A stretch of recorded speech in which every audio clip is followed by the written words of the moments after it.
ಸಮಸ್ತ ಎಲ್ಲ ನನ್ನ ಕನ್ನಡ ಬಂಧುಗಳಿಗೆ, ಕನ್ನಡಿಗರ ಸ್ವಾಭಿಮಾನದ ಪಕ್ಷ ಕನ್ನಡ ದೇಶ ಪಕ್ಷದ ಶರಣಾರ್ಥಿಗಳು.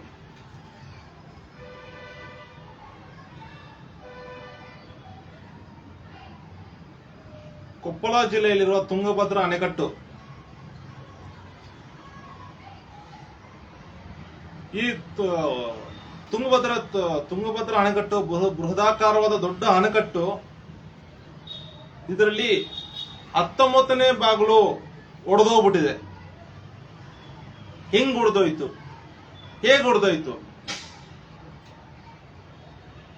ಸರ್ಕಾರ ತನಿಖೆ ಮಾಡಿದೆ. ಇದ್ರ ಬಗ್ಗೆ ಏನು ಕ್ರಮ ತಗೊಂಡಿದೆ? ಅದಕ್ಕೆ ಹೊಸ ಬಾಗಿಲು ಅಳವಡಿಸ್ತೀರೇನೋ ಸರಿ, ಅಳವಡಿಸಕ್ಕಾದ್ರೆ ಅಳವಡಿಸ್ತೀರಾ, ಇಲ್ದರಿದೆ ಇಡೀ ಪೂರ್ತಿ ನೀರ್ ಖಾಲಿ ಮಾಡಿಬಿಡ್ತೀರಾ. ನೀರ್ ಖಾಲಿ ಮಾಡಿ ಪೂರ್ತಿ ಆಂಧ್ರ ಪ್ರದೇಶಕ್ಕೆ ಕರೆಸ್ತೀರಾ. ಕನ್ನಡಿಗರು ಎಲ್ಲೋಗು ಸ್ವಾಮಿ? ಕರ್ನಾಟಕದ ಎಲ್ಲೋಗ್ಬೇಕು? ಕನ್ನಡಿಗರು ಎಲ್ಲೋಗ್ಬೇಕು? ಕೊಪ್ಪಳ, ರಾಯಚೂರು, ಬಳ್ಳಾರಿ, ವಿಜಯನಗರ ಜನರು ಎಲ್ಲೋಗ್ಬೇಕು? ನೀವು ಅವ್ರು ನೀರು ಬಿಟ್ಬಿಟ್ರೆ ಕರ್ನಾಟಕದಲ್ಲಿ ಕೆಲವು ಗುತ್ತಿಗೆದಾರರು, ಎಲ್ಲರೂ ಆ ತರ ಇರಲ್ಲ, ಕೆಲವು ಗುತ್ತಿಗೆದಾರರು ಕೆಲವೊಂದು ಅಕ್ರಮಗಳು ನಡೆಯುತ್ತೆ. ಅವರಿಗೆ ಯಾವುದೇ ರೀತಿಯ ಗುತ್ತಿಗೆ ಕೆಲಸಗಳು ಅದು ಇದಿಲ್ಲ ಅನ್ನೋ ಸಂದರ್ಭದಲ್ಲಿ ಈ ದಾರಿಗಳಾಗಿರ್ಬೋದು, ಮತ್ತೊಂದು ಈ ಸಣ್ಣ ಪುಟ್ಟ ಸೇತುವೆಗಳು ಆ ತರ ಇದ್ರೆ ಅದನ್ನ ಅವರೇ ಹೊಡೆದಾಕ್ಬಿಡೋದು. ಮತ್ತೆ ಅಧಿಕಾರಿಗಳ ಹತ್ರ ಹೋಗಿ ಈ ತರ ಸೇತುವೆ, ಮಳೆ ಬಂದು ಸೇತುವೆ ಹೊಡೆದೋಗ್ಬಿಟ್ಟಿದೆ, ಹೋಗ್ಬಿಟ್ಟಿದೆ, ಇದೋಗ್ಬಿಟ್ಟಿದೆ ಅಂತ ಹೇಳ್ಬಿಟ್ಟು ಮತ್ತೆ ಗುತ್ತಿಗೆ ಅವರೇ ಪಡ್ಕೊಳ್ಳೋದು, ಮತ್ತೆ ಆ ಸೇತುವೆ ಅವರೇ ಕಟ್ಟೋದು. ಈ ತರ ಏನೋ ಕೆಲಸ ಅಲ್ಲಿ ನಡೀತಾ ಇದೆ ಅಂತ ನಮ್ಗೆ ಸಂಶಯ ಕಾಡ್ತಾ ಇದೆ. ಈ ಅನುಮಾನ ದೂರ ಆಗ್ಬೇಕಂದ್ರೆ ಇದ್ರ ಬಗ್ಗೆ ತನಿಖೆ ಮಾಡಬೇಕು. ಅಲ್ಲಿ ಯಾರು ತುಂಗಭದ್ರಾ ನೀರಾವರಿ ನಿಗಮದ ಅಧಿಕಾರಿ ಯಾರಿದ್ದಾರೋ, ನಿರ್ವಹಣಾ ಮಂಡಳಿ ಯಾವ್ದಿದೆಯೋ ಅವ್ರ ವಿರುದ್ಧ ತನಿಖೆ ಮಾಡಬೇಕು. ಮತ್ತೆ ಅಲ್ಲಿನ ಛಾಯಾಗ್ರಹಣಗಳ ಪರಿಶೀಲನೆ ಮಾಡಬೇಕು. ಏನ್ ಸಮಸ್ಯೆ ಆಗಿದೆ, ಏನು ಎತ್ತ ಹೇಗೆ ಅಂತ ಎಲ್ಲ ಪರಿಶೀಲನೆ ಮಾಡಬೇಕು. ಪರಿಶೀಲನೆ ಮಾಡಿ ಯಾರು ತಪ್ಪಿತಸ್ಥರಿದ್ದಾರೋ ಅವ್ರ ವಿರುದ್ಧ ಕೂಡಲೇ ಒದ್ದು ಒಳಗಡೆ ಆಗ್ಬೇಕು ಅವ್ರನ್ನ. ಹಾಗೂ ಈ ತುಂಗಭದ್ರಾ ಅಣೆಕಟ್ಟಿನ ನಿರ್ವಹಣೆ ಭಾರತ ಒಕ್ಕೂಟ ಸರ್ಕಾರದಲ್ಲೂ 1ನೇ ಬಾಗಿಲಿಂದ 11ನೇ ಬಾಗಿಲವರೆಗೂ ಭಾರತ ಒಕ್ಕೂಟ ಸರ್ಕಾರ ನಿರ್ವಹಣೆಯಲ್ಲಿದೆ ಅಂತ ಹೇಳ್ಬಿಟ್ಟು ಒಂದು ಮಾಹಿತಿ ಇದೆ. ನಾನು ಭಾರತ ಒಕ್ಕೂಟ ಸರ್ಕಾರದ ಪ್ರಧಾನಿಗಳಿಗೆ ಕೇಳ್ತೀನಿ, ನೀವ್ ಯಾಕೆ ನಿರ್ವಹಣೆ ಮಾಡ್ತೀರಾ ನಮ್ಮ ಅಣೆಕಟ್ಟನ್ನ?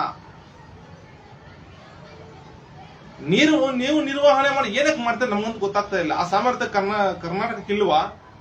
ಕನ್ನಡಿಗರಿಗೆ ಇಲ್ವಾ? ಅಂತ ಅಸಮರ್ಥರ ನಿರ್ವಹಣೆ ಮಾಡಕ್ಕಾಗ್ದಿರೋಂತ ಅಸಮರ್ಥರ ನಮ್ಮ ಕನ್ನಡಿಗರು. ನಾನು ಭಾರತ ಒಕ್ಕೂಟ ಪ್ರಧಾನಿ ಪ್ರಶ್ನೆ ಮಾಡ್ತೀನಿ ಇದನ್ನ. ಹಾಗೆ ವಿನಂತಿನೂ ಮಾಡ್ಕೊಂತೀನಿ, ದಯವಿಟ್ಟು ಮೊನ್ನೆ ಪ್ರಧಾನಮಂತ್ರಿಗಳೇ ಆ ನಿರ್ವಹಣೆ ಬಿಟ್ಬಿಟ್ಟು ಕರ್ನಾಟಕ ಸರ್ಕಾರಕ್ಕೆ ಒಪ್ಪಿಸ್ಬೇಕು. ದಯವಿಟ್ಟು ನೀವು ನಿರ್ವಹಣೆಯನ್ನ ನಿರ್ವಹಣೆ ಮಾಡೋದು ಬೇಕಾಗಿಲ್ಲ ನಮಗೆ. ನೋಡಿ, ಈ ತರ ಅವಾಂತರಗಳಾಗ್ತದೆ, ಏನ್ ಮಾಡ್ತೀರಾ? ಈಗ ಹೊಣೆ ಹೊರೋರು ಯಾರು? ಹೊಣೆ ಯಾರು ಹೊಡ್ತಾರೆ ಇದಕ್ಕೀಗ? ಬಾಗಿಲು ಹೊಡೆದಕ್ಕೆ ಹೊಣೆ ಯಾರು ಹೊಡ್ತಾರೆ? ತುಂಗಭದ್ರಾ ಅಣೆಕಟ್ಟಿನ ನೀರಾವರಿ ನಿಗಮದಲ್ಲಿ ಒಂದು ಕಾರ್ಖಾನೆ ಇರುತ್ತೆ. ಈ ಬಾಗಿಲು ತಯಾರು ಮಾಡಬಹುದಾಗಿರ್ಬೋದು, ದುರಸ್ತಿ ಮಾಡುವಂತ ಒಂದು ಅದರದೇ ಆದ ಒಂದು ಮಾತೃ ಸಂಸ್ಥೆ ಇರುತ್ತೆ, ಒಂದು ಕಚೇರಿ ಇರುತ್ತೆ. ಅದನ್ನ ಸಂಪೂರ್ಣ ಮುಚ್ಚಿಬಿಟ್ಟು ಖಾಸಗೀಕರಣವರಿಗೆ ಉಸ್ತುವಾರಿ ಕೊಡೋದು, ಅವ್ರ ಕೈಯಲ್ಲಿ ಕೆಲಸಗಳು ಮಾಡಿಸೋದು ಮಾಡ್ತಿದ್ದಾರೆ.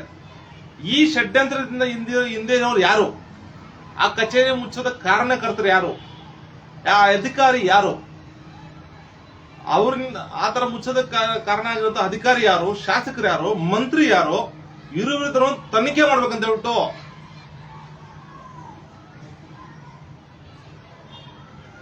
ಹಾಗೂ ಈಗೇನು ಆ ನೀರಾವರಿ ಏನು 19ನೇ ಬಾಗಿಲು ಒಡೆದೋಗ್ಬಿಟ್ಟಿದೆಯೋ, ಆ ಒಡೆದೋಗಿರೋದಕ್ಕೆ ನಿರ್ವಹಣೆ ಮಾಡ್ತಾ ಅದಕ್ಕೆ ಯಾರು ಗುತ್ತಿಗೆದಾರರಾಗಿದ್ದಾರೋ ಆ ಗುತ್ತಿಗೆದಾರರಿಂದ ಅದೇ ನಿರ್ವಹಣೆ ಮಾಡಿಸ್ಬೇಕು. ಅವ್ರ ಹತ್ರ ದುಡ್ಡು ವಸೂಲಿ ಮಾಡಬೇಕು. ಅವ್ರ ಹತ್ರ ದುಡ್ಡು ವಸೂಲಿ ಮಾಡಿ ಅವ್ರ ಕಡೆಯಿಂದ ಕೆಲಸ ಮಾಡಿಸ್ಬೇಕು ಸರ್ಕಾರ.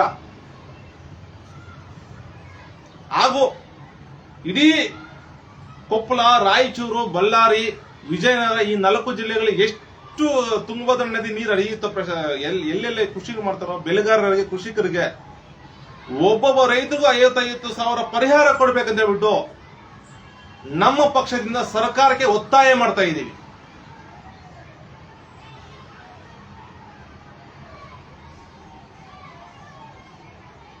ಹಾಗೂ ಈ ನಿರ್ವಹಣೆ ಏನಿದೆಯಲ್ಲ, ನಿರ್ವಹಣೆಯಲ್ಲಿ ಯಾರು ಲೋಪ ಎಸಗಿದಾರೋ ಅದು ಭಾರತ ಒಕ್ಕೂಟ ಸರ್ಕಾರದ ಅಧಿಕಾರಿಗಳಾಗಿರ್ಬೋದು, ಕರ್ನಾಟಕ ನೀರಾವರಿ ಇಲಾಖೆಯಲ್ಲಿ ಇರುವಂತಹ ಅಧಿಕಾರಿಗಳು ಯಾರೇ ಆಗಿರ್ಬೋದು, ಗುತ್ತಿಗೆದಾರರಾಗಿರ್ಬೋದು, ಯಾರೇ ಆಗಿರ್ಬೋದು, ಮೊದಲು ಅವನು ಒದ್ದು ಒಳಗಡೆ ಹಾಕಿ ಸೂಕ್ತ ಕಾನೂನು ಕ್ರಮ ತಗೋಬೇಕಂತ ಹೇಳ್ಬಿಟ್ಟು ನಮ್ಮ ಪಕ್ಷದಿಂದ ಸಮಸ್ತ ಕನ್ನಡ ಬಂಧುಗಳ ಪರವಾಗಿ ಒತ್ತಾಯ ಮಾಡ್ತಾ ಇದ್ದೀವಿ.